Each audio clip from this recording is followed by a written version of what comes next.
नमस्कार मु लकी आपण मानक मो YouTube channel lucky Odia blog को स्वागत करूची। आज मु बनैबा को जाउची चटपटा भेंडी भजा। आसंतु देखि नेबा कोन कोन सामग्री आवश्यक। 250 ग्राम भेंडी को मु छोट छोट करी काटी रखिची। 2टी बड़ साइज कटा पियाज, गोटे कटा टमाटो, गोटे चम्मच चाट मसला, आधा चम्मच धनिया गुंड, गोटे चम्मच लंका गुंड, अल्प किछि हळदी गुंड, अल्प टिके जीरा, रांधिबा पई किछि तेल और लूण पकाई भेंडी को प्रथमे भाजी नेबा।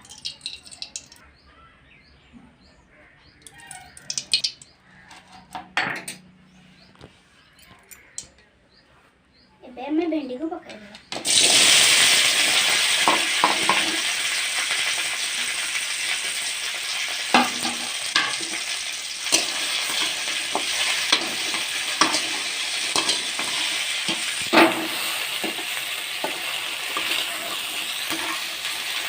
अल्प किछि लूण छींटी देबा।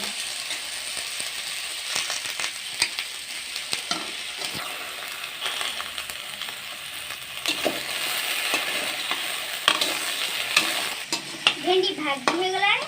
एबे याको प्लेट को काढी देबा।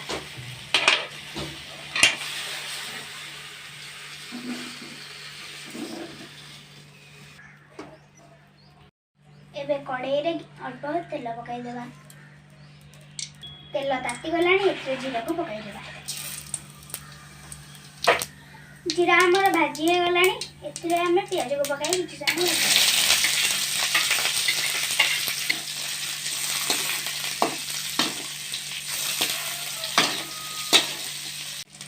पियाज को बेसी भाजबानी एमती अल्प कर भाजबा। पछे टमाटो को पकाई देबा।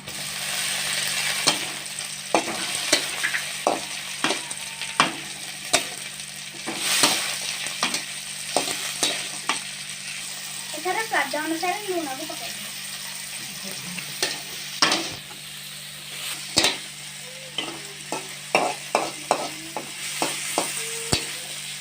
इधरे हळदी और लंका गुंड को पकाई देबा।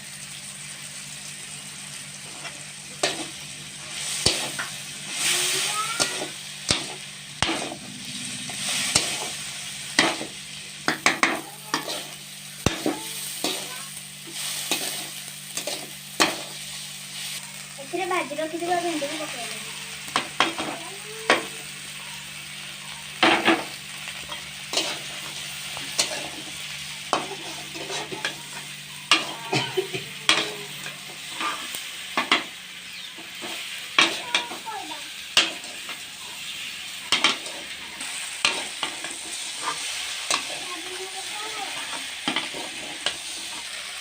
याको किछि समय घोड़ाई देबा। याको मझिरे मझिरे साइड में भाजी नेबा।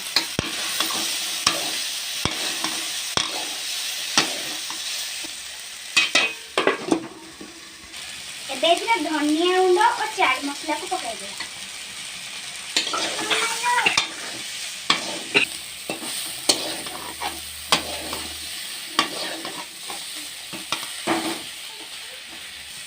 चटपटा भेंडी भजा एबे प्रस्तुत हो गलानी। याको प्लेट को काढी देबा।